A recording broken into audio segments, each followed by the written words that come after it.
కాని కొన్ని రోజులకు గ్రామంలోని ప్రజలు ఈ మార్పును చూసి అనుమానంపడ్డారు.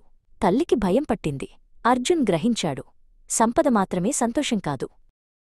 ఈసారి అర్జున్ కోరిక పెట్టాడు, నా తల్లికి ఆరోగ్యం కావాలి. జీనీ మరోసారి మాయ చేశాడు. తల్లి ఆరోగ్యంగా మారింది, కాని ఆమె తన కుమారుణ్ణి గుర్తించలేదు, పరాయివాడిలా చూస్తోంది. మూడవ కోరిక ముందు అర్జున్ లోతుగా ఆలోచించాడు. జీనీ, నాకు ఏ ధనం, శక్తి అవసరం లేదు. నాకు కావలసింది జ్ఞానం. ఎప్పుడు ఏది మంచిది, ఏది చెడు అనేది తెలిసే తెలివి కావాలి.